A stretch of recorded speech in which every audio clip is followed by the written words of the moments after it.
주보에 나와 있는 성령님의 이름들을 한번 보십시오. 그 성령님의 이름들을 보시면 우리가 잘 알고 있는 그런 이름들, 익숙히 알고 있는 이름들, 보혜사라는 이름 우리는 이미 알고 있고, 그 다음에 2번에 있는 진리와 지혜를 나타내는 이름으로 진리의 영이 있습니다. 요한복음 16장 13절에 있듯이 진리의 성령이 오시면 그가 너희를 모든 진리 가운데로 인도하신다. 그리고 지혜와 계시의 영으로 성령을 그렇게 말을 합니다. 그리고 또 하나님의 영이다. 하나님 및 예수님과의 관계를 나타내는 이름, 하나님의 영, 그리스도의 영, 예수의 영, 이렇게 성령을 부릅니다. 사역의 특성을 나타내는 이름으로는 성결의 영, 양자의 영, 생명의 영이다. 이렇게 말합니다. 이런 그 성령의 이름들을 보면 이 성령님이 우리와 관계되어 있다는 것을 생각하면 이 이름들이 얼마나 중요한 의미를 두고 있는지 모릅니다. 우리가 인생을 살면서 영혼육 중에 우리 인생을 지배하는 것 중에 대표적인 것은 육신이거든요. 그 많은 부분을 차지하는 것이 육신이에요. 그죠? 어쩔 수 없습니다. 육신은 눈에 보이고 만질 수 있고 느낄 수 있는 거기 때문에 우리는 이 육신적인 것에 자꾸 초점을 맞추게 돼요. 그래서 예수를 믿어도 자꾸 육신적인 거, 뭔가 뭐 조직이니 무엇이 눈에 보이는 거, 뭔가를 제도라든지 뭐 법이라든지 그죠? 이런 것들을 자꾸 교회 안에다가 갖다 놓고 그리스도인의 삶도 자꾸 그것에 매이게 됩니다. 그래서 우리가 의식하지 못한 사이에 교회의 모습을 딱 보면 이 육신적인 것이 너무 많아요. 육신적인 것이. 그래서 성도들이 모여서 한 몸이다 그러면서도 어떤 결정적인 순간에 딱 가면 그 육신이 드러나는 거예요. 그래갖고 교회가 영적인 모습보다는 육적인 모습이 너무 많이 드러나요. 그래서 좋을 땐 좋은데 뭔가 좀 문제가 생기고 몇 사람이 기분이 망가지면 그것 때문에 교회가 큰 문제가 생기게 되죠. 그래서 뭐 정말 잘 나간다고 하던 그 교회들이 어느 날 갑자기 그냥 풍비박산 그냥 완전히 쪼개지고 갈라져서 그야말로 형체를 알아볼 수 없을 만큼 찢어지는 그런 경우가 너무 많지 않습니까? 육신에 초점을 뒀기 때문에 그러거든요. 근데 폰이라는 것은 육신과 항상 이렇게 결합되어 있기 때문에 찬양할 때, 우리 기도할 때, 그럴 때도 우리는 자칫 잘못하면 이 혼에 속아가지고 그냥 내 기분에 취해서 그렇게 예배한다라는, 예배라는 형식을 빌어서 내 기분을 표출하는 그런 경우가 있어요. 그 중에 대표적인 케이스가 뭐냐면 신나게 찬양한다 그런 거 있죠. 신나게 찬양한다. 신나게 찬양하는 게 뭡니까? 박수 치면서 확 신나게, 자 우리 한번 지금부터 신나게 찬양해 봅시다. 그러면 그게 뭐 신이라는 것이 성령을 나타내는 거기 때문에 성령이 나타나시도록 우리가 찬양하자, 그런 뜻이라면 괜찮아요. 그래서 박수 치면서 우리가 소리 높여 찬양하면서 우리가 성령을 마음껏 외치고 성령님의 어떤 역사하심이 드러나는 그런 찬양이라면 신나게 찬양해도 되는데, 내 기분을 표출하는 것으로 신나게 찬양하는 것은 그건 찬양이 아니죠. 그래서 내 기분을 나타내는 그런 찬양이에요. 근데 우리가 항상 뒤처지는 하나의 이렇게 제쳐져 있는 그 영역, 그것이 바로 이 영의 영역이에요. 영이에요. 그래서 성령이 우리 안에 계시다라고 하는 것은 굉장히 중요한 포인트인 거예요. 너무 중요한데 이것을 성도들이 잊어버리거나 몰라요. 어떤 경우는 대부분의 성도들이 성경은 읽긴 읽고 성령이라는 것을 듣기도 하고 설교를 통해서 듣기도 하고 공부를 통해서 하기도 하는데 그 성령이 내 안에 계시다는 것을 실감하면서 살아가는 사람은 몇 퍼센트나 되는지 알 수가 없는 거죠. 참, 그래서 오늘날 우리가 신앙생활을 한다 하는 것은 성령과 동행하는 삶을 산다, 하나님이 지혜로 가득 찬 그런 삶, 예수 그리스도의 죽으심과 부활로 충만한 그 삶을 살아가는 삶을 사는 것인데, 그 영의 신앙생활, 영적인 생활, 신앙생활, 그냥 종교생활, 자칫 잘못하면 그것이 종교생활로 바뀌어버리는데 착각하죠. 아, 나는 그 영적인 생활을 한다 그러지만 사실은 우리는 영적인 생활에서 멀어져 있는 상관없는 그런 삶을 살아갈 때가 있다 하는 것입니다.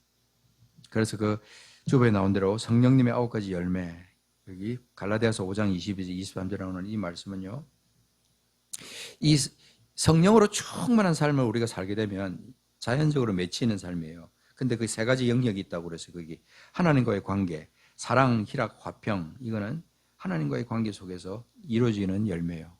하나님과의 관계가 바로 형성되어 있으면 이 화평과 희락, 영적인 사랑이 내게 쫙 자리를 잡아요. 그래서 이게 이제 인상이 아주 고약한 사람인데도 태어날 때는 아주 고약한, 이 육체적인 것은 고약하게 태어났는데 성령이 들어가서 성령이 열매를 맺히니까 얼굴이 달라지는 거예요. 모습이. 그러면서 그 속에 희락과 화평과 사랑의 모습으로 바뀌어버리는 거예요. 그래서 말을 하지 않는데도 그의 모습, 그야말로 서양 사람들이 볼 때는 좀 덜하는 모습이다. 그야말로 잘생긴 얼굴도 아닌데 그 안에서 하나님의 사랑과 하나님의 희락과 하나님의 화평이 느껴지는 얼굴로 바뀌더라. 이거는 뭐 제가 하는 말이 아닙니다. 이건 굉장히 많은 사람들이 얘기하는 거예요. 자, 이웃과의 관계 보면 성령의 9가지 열매 중에서 3가지가 오래 참고 자비하고 양선하다. 이웃과의 관계 속에서 드러나는 열매예요. 이것이 우리 속에 맺히게 되면 남들이 우리를 보면서 야, 저 사람 정말 하나님의 자녀가 맞아. 저 사람 진짜 예수쟁이가 맞는 거야. 이렇게 말합니다. 그래서 그런 말을 듣게 됩니다. 내가 그 소리를 막 들으려고 막 그렇게 오래 참고 자비하고 양선하는 게 아니고 내가 성령이 맺히니까 저절로 이렇게 되더라. 그래서 내 오래 참고 자비하고 양선하는 이것을 통해서 하나님께 영광을 올린다. 다른 사람이 그렇게 안 믿는 사람들조차도 그렇게 하나님께 영광을 돌릴 수도 있어요. 자기들이 입으로 그냥 하나님의 이름을 높이는 거예요. 야, 하나님 살아계시다. 저 사람 보니까 하나님이 살아계신 것 같아. 그렇게 말한다. 그 다음에 3번째가 자기 자신과의 관계예요. 충성하고 온유하고 절제예요. 이 충성하고 온유하고 절제하는 것은 성령의 9가지 열매 중에서 내 안에서 아주 풍성하게 맺히는 거예요. 한 가지 일을 맡으면 끝까지 가는 거예요. 끝까지. 하나님 일을 맡았다 그러면 뭐 기분에 따라서 삐지고 뭐 그냥 뭐 밖에서 그냥 중단하고 이런 게 아니고 끝까지 나가는 거죠. 주님 내 생명을 부르는 그날까지 내게 맡겨주신 직분을 감당하는 것도 이 충성의 열매가 맺힐 때 가능한 거예요.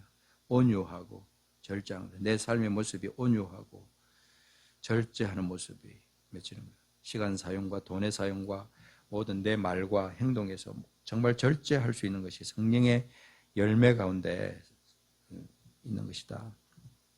우리가 거룩하다는 것을, 거룩한 사람이라는 것은 이 성령의 열매가 우리 속에 맺히고 성령의 그 역사하심이 내 속에 자연스럽게 드러나는 사람, 그런 사람이 거룩한 사람이에요.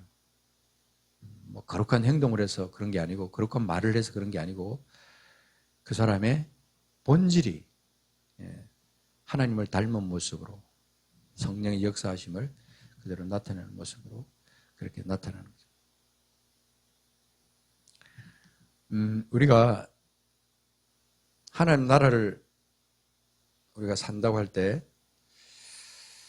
뭔가 답답할 때가 있죠. 굉장히 답답할 때, 정말 깝깝할 때 사람이라면 얼굴을 맞대면서 얘기할 수 있는데 성령님의 존재를 느껴본 그리스도인이라면 그 인격적인 성령님을 만나지 못할 때는 항상 답답해요. 깝깝합니다. 자, 우리 오늘 말씀 같이 보겠습니다. 자, 로마서 8장 26절, 27절 말씀. 이거는 이미 잘 알고 있으니까 다시 한번 확인하면서 보시기 바랍니다. 자, 8장 26절 같이 읽겠습니다. 시작. 이와 같이 성령도 우리 연약함을 도우시나니 우리는 마땅히 기도할 바를 알지 못하나 오직 성령이 말할 수 없는 탄식으로 우리를 위하여 친히 간구하시느니라. 마음을 살피시는 이가 성령의 생각을 아시나니 이는 성령이 하나님의 뜻대로 성도를 위하여 간구하심이라. 자, 여기 보면 이 말씀 너무나 잘 아는 말씀. 여러 번 들었어요. 우리 신앙생활 한 몇십 년 하신 분들은 이 성경 본문으로 설교 들은 것만 해도 아마 몇 번 될 거예요. 최소한, 그죠? 그리고 그 다음에 이어지는 거 보면 28절에 우리가 알거니와 하나님을 사랑하는 자, 곧 그의 뜻대로 부르심을 입은 자들에게는 모든 것이 합력하여 선을 이룬다. 여기 이 28절 한 절에만 보면 성령이라는 단어가 없어요. 성령이 없어요. 근데 쭉 이 문맥을 통해서 쭉 보다 보면 하나님을 사랑하는 자가 누구냐? 하나님의 뜻대로 성령의 이끌리심을 받으며 성령의 간구하심 안에 들어있는 사람, 그런 사람이 하나님을 사랑하는 자예요. 성령과 관계없는 사람은 절대로 하나님을 사랑하는 사람이 될 수가 없다. 자, 9절 넘어가서 보십시오. 만일 너희 속에 하나님의 영이 거하시면 너희가 육신에 있지 않고 영에 있고, 그죠?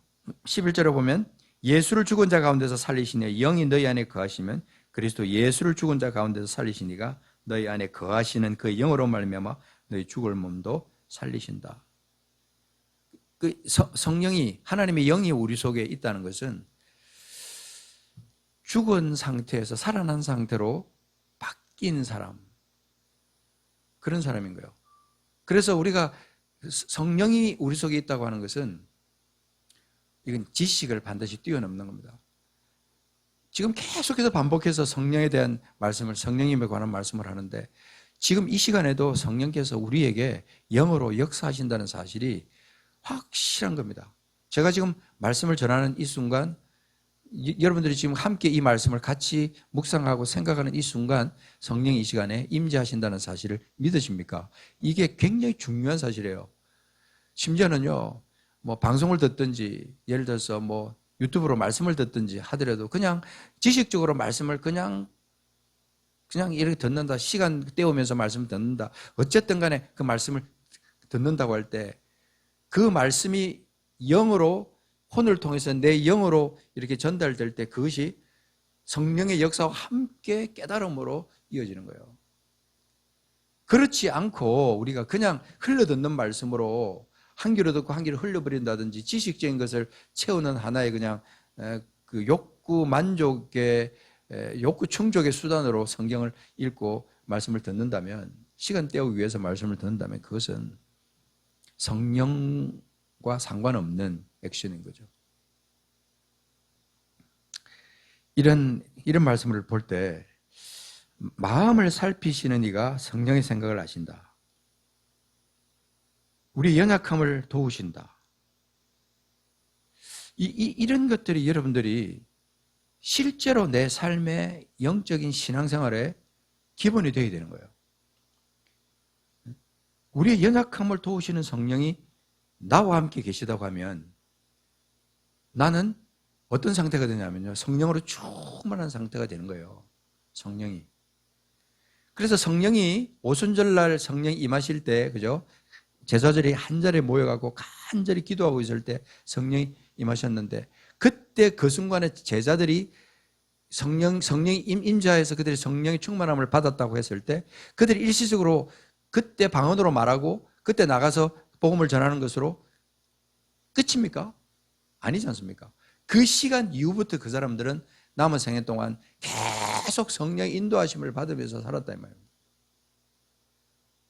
지금도 똑같아요. 지금도 성령이 역사하는 때이기 때문에 그때 예루살렘에서만 그런 일이 있은 게 아니라 오늘 우리에게도 동일한 성령의 역사가 있는 거예요. 이 말씀이 동일하게 우리가 지금 내 말씀이라고 받는다면 성령의 역사도 동일한 거예요. 만일 너희 속에 하나님의 영이 거하시면 너희가 육신에 있지 않고 영에 있다. 내가 몸은 내가 육신으로 내가 있고 있지만 영에 있다. 영 안에 있다. 성령의 사람이다 이 말이죠. 그래서 이것이 뭐 산신령처럼 거룩한 모습으로 이렇게 나타나는 건 아니고 열매가 성령이 내 안에 임재함으로 말미암아 아까 9가지 열매가 막 내 삶 가운데 저절로 나타나는 거죠. 그런데 오늘 우리가 같이 묵상하고 싶은 것은 이 성령께서 침묵하실 때가 있는 거예요. 침묵하실 때. 침묵하실 때가 있어요. 성령과 막 교제를 하다가 어느 날 갑자기 성령이 물어도 답을 안 하시고 내게 아무런 감동도 주지 않으시는 그런 순간이 있어요. 침묵하시는 성령님과의 교제를 우리는 어떻게 하면 누릴 수 있느냐. 좀 굉장히 무거운 주제 같지만요. 아주 실제적인 주제예요. 그런데 이런 주제와 상관없는 성도들도 많이 있습니다. 성령님이 침묵하시다니. 그 성령이 나와 아무런 상관이 없기 때문에 침묵하시는 성령이라는 것이 상관이 없는 거예요. 이해가 안 되는 거예요. 성령님이 침묵하시다니 성령이 나와 별로 교제가 없었기 때문에 침묵하시든지 안 하시든지 나는 별로 모른다. 나는 성령님이 침묵하는지 안 하는지 그것조차도 나는 모른다. 그 영적으로 내가 답답한 것을 경험해 보지 않았기 때문에 그러시는 거예요. 성령님의 터치, 어떤 그분의 만지심, 이것이 한 번도 경험되어지지 않았던 그런 상태에 있다면 이 말씀은 그 사람하고 아무 상관이 없는 거예요. 성령을 경험하지 못한 사람은 도저히 알 수 없는 그런 깊은 신비감, 그거예요. 옛날부터 우리가 그런 그 두려움과 성령님을 갖다 연결시켜가지고 어떤 십자가 그래가지고 무슨 엑소시스트 막 이런데 십자가 막 들이대면 막 이러면서 막 나가고 그러잖아요. 그 다 전부 우리를 속이는 거예요. 사실은 우리 안에 가장 우리가 경계해야 될 것은 뭐냐면 내 속에 성령님이 침묵하시든지 성령님이 이렇게 일하시지 않을 때 내가 그전에는 내가 성령님과 그런 깊은 관계를 가지다가 갑자기 그 성령과의 관계를 경험하지 못하고 느끼지 못하고 있을 때 그때 오는 그 어떤 두려움, 어떤 엄습하는 그런 공포감 이런 거 있잖아요. 그런 거를 우리가 경험하지 못한다면 그것이 더 문제가 있기 때문에 내가 성령님이 함께 하지 못하기 때문에 두려워지고 외로워지고 고독감이 내가 몰려온다면 이건 찬스다. 내가 성령님을 좀 더 깊숙이 알아가고 성령과 더 깊은 관계를 맺을 수 있는 기회로 하나님께서 주신다. 이렇게 생각하는 거죠. 거기 제가 쓴 그려 보십시오. 사랑하는 사람과 함께 있을 때 끊임없이 말을 내뱉어야만 친밀함을 느끼는, 말을 계속 해야만 친밀함을 느끼는 그 단계가 있는가 하면 아무 말 없이 곁에 앉아 있는 것만으로도 충분한 단계가 있다. 우리 믿는 사람들은 이런 단계까지 가야 되는 거예요. 성령과의 관계가. 그러니까 성령과의 말 없는 사귐으로 하나님은 우리를 초대하시는 거예요. 그런데 성령님이 내 안에서 침묵하실 때 내가 심판받는 거 아니야? 이게 뭐 내가 뭐 잘못했나? 나를 떠나신 건 아니야? 뭐 이런 질문으로 계속 꼬리를 물죠. 그런데 우리가 잊지 말아야 될 것은 내가 어려운 경우에 있을 때에 말할 수 없는 탄식으로 나와 함께 하신다는 이 말씀, 8장 26절 이 말씀을 우리 잊어서는 안 된다. 계속 강조하잖아요. 성령의 어떤 존재하심, 그죠? 성령이 나와 함께 존재하신다는 그 사실에 대한 깊은 확신, 이게 우리 속에 너무나 중요하다. 그래서 우리가 찬양할 때 성령이여 임하사 내 영혼의 소원을 만족하게 하소서. 기다리는 나에게 불로 충만하게 하소서. 이분을 향해서, 성령님을 향해서 우리가 찬송하고 그렇게 성령님 지금 내 안에서 일하시고 나와 함께 하시고 나를 충만하게 그렇게 역사하소서. 내 안에서 그래서 우리가 성령께서 우리에게 침묵하고 계실 때 이때는요, 영혼의 밤처럼 어둡습니다. 그런데 우리는 하나님의 주권을 온전히 인정하는 훈련의 시간이다 이렇게 생각하고 침묵의 터널을 지날 때 우리가 조급하게 하지 말고 말씀, 기록된 그 말씀을 들고 등불을 들고 묵묵히 한 걸음씩 한 걸음씩 나가면서 주님과의 교제를 확인하면서 나가는 거죠. 그래서 말씀이 중요한 거예요. 기도가 중요하고. 성령님이 여전히 내 속에 계신 보혜사, 거기 보혜사를 보시면 제가 줄을 끊었는데 곁에서 돕기 위해 부름받은 자, 곁에서 돕기 위해 부름받은 자, 그게 성령, 보혜사예요. 보혜사라는 것이. 침묵하시지만 침묵하신다고 해도 내 안에 계시는, 그래서 나를 계속해서 도와주시고 지켜주시고, 그 눈을 감고 기도하면 성령께 함께 해달라고 기도할 때 성령이 내 안에서 일하십니다. 그때. 근데 중요한 것은 한 가지만 우리가 같이 묵상하는데, 성령님이 침묵하시는 결정적인 이유 한 가지만, 여러 가지 있는데 그 중 한 가지만 우리가 오늘 생각하겠습니다. 이사야 59장 2절. 자, 이사야 59장 2절. 이것도 찾아서 같이 읽겠습니다. 자, 59장 2절이 중요합니다. 암송하실 수 있으면 암송하셔도 좋습니다. 너무 중요한 말씀이니까. 자, 2절 읽으면서 1절도 한번 봅니다. 연관이 있으니까, 문맥이니까. 자, 59장 1절, 뭐 뒤에 좀 더 다 읽으면 좋은데 59장 전체를 다 읽어도 좋습니다. 그러나 자, 1절 2절만 봅니다. 시작. 여호와의 손이 짧아 구원하지 못하심도 아니요 귀가 둔하여 듣지 못하심도 아니라 오직 너희 죄악이 너희와 너희 하나님 사이를 갈라놓았고 너희 죄가 그의 얼굴을 가리워서 너희에게서 듣지 않으시게 함이니라. 성령이 침묵한다는 것은 안 듣는다는 거예요. 너희에게서 듣지 않으시게 하는. 우리가 기도해도 듣지 않는다. 우리의 하소연을 듣지 않으신다. 그렇게 말씀하죠. 죄가 가로막으면 하나님과의 관계가 깨어지기 때문에 성령이 침묵하시는 것처럼 느껴지는 거예요. 성령님은 거룩하신 분이잖아요. 거룩하신 분은 죄와 상관없는 분이기 때문에 죄 앞에서는 이분은 뭐 맥을 못 추는 거예요. 죄를 가까이 할 수도 없는 그런 분이기 때문에 내가 죄 안에 거한다는 것은 성령을 내 속에 모실 수 없는 상태고 성령이 내 안에서 일할 수 없는 상태고 그냥 나를 떠날 수밖에 없는, 계신다고 해도 침묵할 수밖에 없는 그런 아주 그 위험한 상태가 되는 거예요. 노출된, 그 마귀에게 완전 노출된 상태가 되는 거예요. 그래서 우리가 죄가 있으면 고백해야 돼요. 반드시.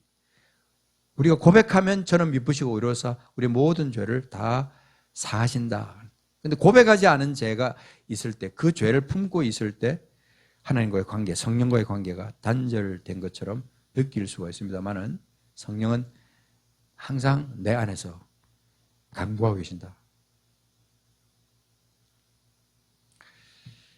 그래서 우리가 더 큰 믿음의 성숙을 위한 훈련을 위해서 우리는 성령께 계속 도움을 구해야 돼요. 이거는 성령이 나와 함께 계신다는 것은 느낌이나 감정이 아닙니다. 이게 영적인 실체예요. 하나님의 신실하심만을 신뢰하면서 걷는 법을 가르치기 위해서 성령님은 잠시 숨어 계시는 것처럼 느껴질 때가 있지만 이스라엘 백성들이 그런 상태였어요. 분명히 하나님이 살아 계시는 거 우리가 믿는데 하나님께서 어디 계시냐? 이럴 때 왜 하나님은 나타나시지 않으시냐? 너무 답답하죠. 그래서 이사야 그 앞에 45장 보십시오. 자, 45장 15절. 우리는 그 하나님의 어떤 침묵하심, 성령님의 침묵하심에 어느 정도 좀 익숙할 때가 돼야 돼요. 우리가 엄마 아버지가 이게 몰래 이렇게 숨어서 이 자녀가 어떻게 하나 보자 그러면서 숨어 있을 때가 있잖아요. 그죠? 여기 있다 그래도 나중에 나오지만, 자, 이사야 45장 15절을 보십시오. 구원자 이스라엘의 하나님이여 진실로 주는 스스로 숨어 계시는 하나님이십니다. 전 옛날에 이 이사야 성경 읽으면서 이 말이 이해가 잘 안 되더라고. 스스로 숨어 계시는 하나님이십니다. 곧 16절을 보십시오. 우상을 만드는 자는 부끄러움을 당하며 욕을 받아 다 함께 수욕 중에 들어갈 것이시로다. 이스라엘은 여호와께 구원을 받아 영원한 구원을 얻으리니 너희가 영원히 부끄러움을 당하거나 욕을 받지 아니하리로다. 이거는 회복된 상태를 얘기하는 거고 14절을 보십시오. 여호와께서 이같이 말씀하시되 애굽의 소득과 굿서가 무역한 것과 서바의 장대한 남자들이 내게로 나와 건너와서 내게 속할 것이요 그들이 너를 따를 것이라. 사슬에 매여 건너와서 내게 굴복하고 간구하기를 하나님이 과연 내게 계시고 그 외에는 다른 하나님이 없다 하리라 하시니라. 그 열방들이 그렇게 하나님을 그렇게 인정하는 거죠. 인정. 그런데 15절은 그렇게 말하잖아요. 구원자 이스라엘 하나님이 진실로 주는 스스로 숨어 계신 하나님입니다. 언제 숨어 계시느냐? 언제? 왜 숨어 계시느냐? 이 부분을 우리는 묵상해야 되는 거죠.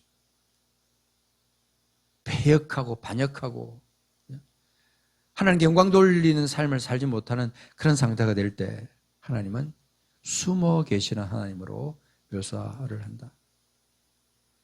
그럼 우리는 그러면 어떻게 해야 되느냐? 성령과의 교제를 위해서 우리는 온전한 교제를 위해서 어떻게 해야 되느냐? 우리의 마음을 정결하게 하고 자복해야 돼요. 이제 뭐 이론적으로 몇 가지 우리가 이해할 수 있지만 우리는요, 원칙적인 것을 알아야 돼요. 죄 가운데 있으면 절대로 우리는 하나님과의 친밀한 관계를 맺을 수가 없어요. 성령과의 친밀한 관계를. 하나님은 거룩하시기 때문에. 그래서 마음을 정결하게 하고 죄를 자복해야 된다. 하나님의 내 속에 정한 마음을 창조하시고 내 안에 정직한 영을 새롭게 하십시오. 찬양도 있잖아요. 그죠? 내 속에 정한 마음을 창조하시고 내 안에 정직한 영을 새롭게 하십시오. 나를 멀리하지 마시고 내게 성령을 부어소서. 그런 찬양을 할 때는 우리는 과연 무슨 생각을 하는지 모르겠어요. 성령이 그냥 입술로만 하는 거냐? 성령이 내 안에서 실제로 계시는데 내가 지금 죄를 짓고 있으니까 하나님, 내가 너무너무 답답합니다. 나를 주님 앞에서 멀리하지 마십시오. 요즘은 제가 찬양을 할 때 그런 어떤 실체적인 영적인 모든 그 영의 모든 것들이 이렇게 느껴질 때는 너무 감격스러운 거예요. 성경을 읽다가 눈물이 쏟아질 때가 있더라고. 그래서 막 북받치는 감동으로 하나님께서 내게 주시는 어떤 기쁨, 말할 수 없는 희락, 이것을 내게 선물할 때도 있고. 그렇지만 죄가 깨달아질 때는요, 어쩔 줄 모르겠어 답답하고 숨이 막히는 듯이 답답한 그럴 때가 있다는. 하나님은요, 침묵하시지만 그것은 거절은 아닙니다. 하나님은 침묵 속에서도, 성령님은 침묵 속에서도 나를 위해서 가장 선한 일을 계획하고 계시다는 이 사실을 우리는 생각하고 믿음으로, 말씀과 함께 기도로 기다려야 된다. 우리가 오늘 읽었던 그 말씀 8장 26절 보면 성령이 이와 같이 성령도 우리의 연약함을 도우신다. 이 사실은요, 우리가 이거는 그냥 이론으로 지식으로 되는 게 아니다.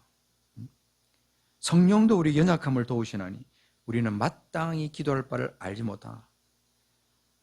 마땅히 기도할 바를 나는 알지 못하는 답답한 상태에 있다고 할지라도 성령은 내 안에서 말할 수 없는 탄식으로 나를 위하여 친히 간구하고 있다. 나를 위하여, 우리를 위하여, 나를 위하여 친히 간구하고 있다. 침묵하시는 하나님, 성령님, 여러분들이 때때로 이제 사시다가 느낄 때가 있어도요, 조급하거나 실망하거나 답답해하지 마십시오. 더욱더 주님 앞에 나가시면 돼요. 가까이 말씀으로 기도로, 말씀으로 기도로.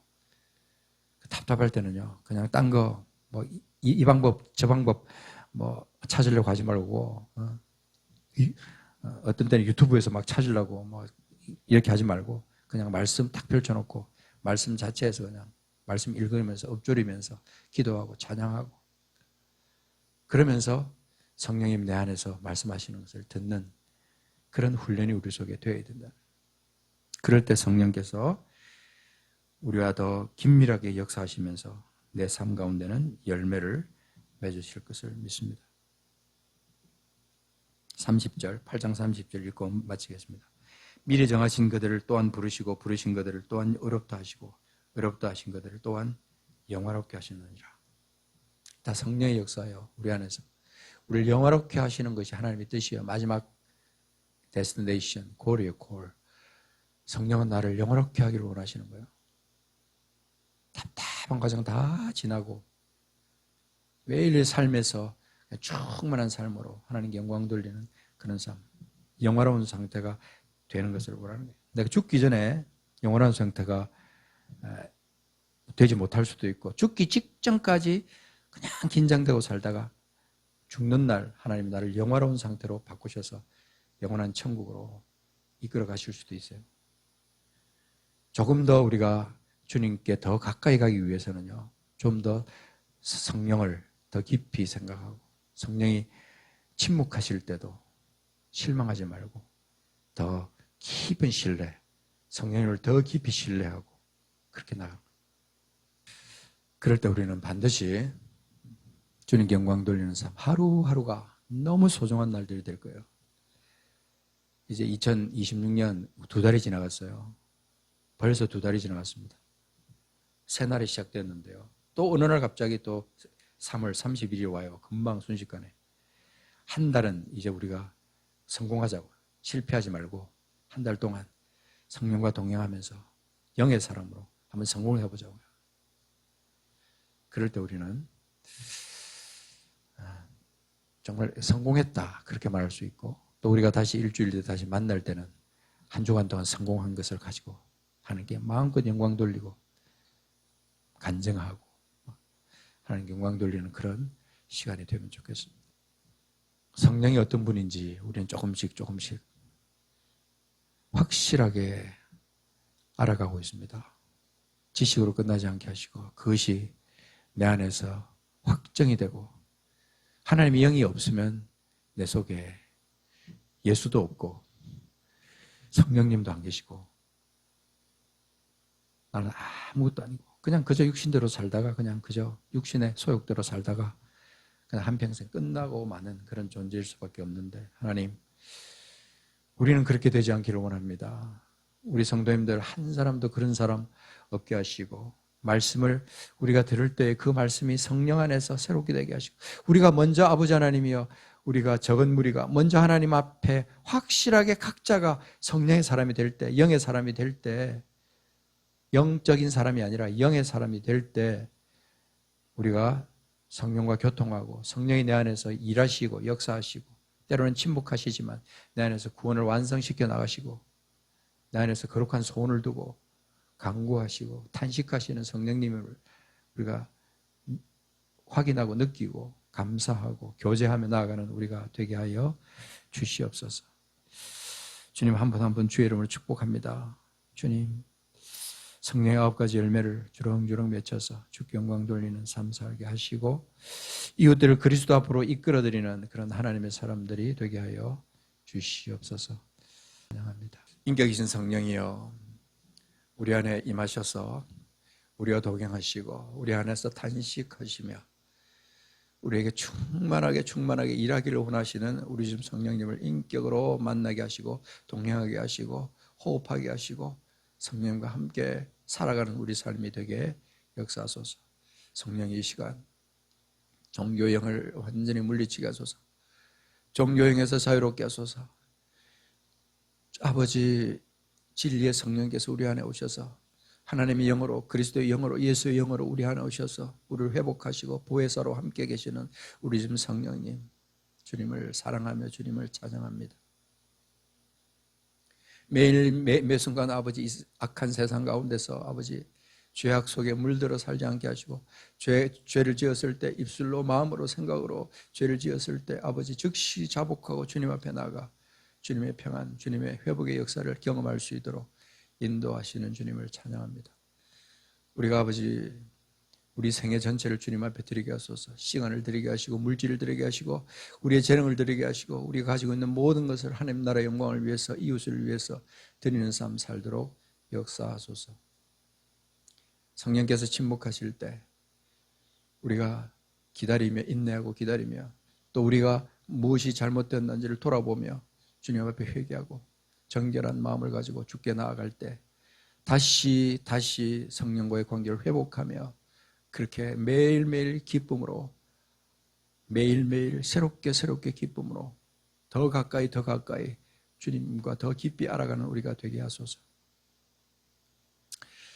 이제는 우리 주 예수 그리스도의 큰 은혜와 하나님 아버지의 무한한 사랑과 성령님의 감동 감화 위로 역사 내주 충만하심이 이 시간에 마음을 열고 성령을 사모하며 영접하고 성령과 교통하는 것을 기뻐하며 감사하며 침묵하신 성령님 앞에서도 아버지 인내하고 기다리며 아버지 나를 돌아보아 죄가 깨달아질 때 자복하고 나가는 심령이 되고자 결단하는 우리 모두 위에 그리고 아버지 이 조국 대한민국 위에 전 세계 나가서 흩어져 있는 우리 한인 디아스포라 위에 지금도 탈북하여 아버지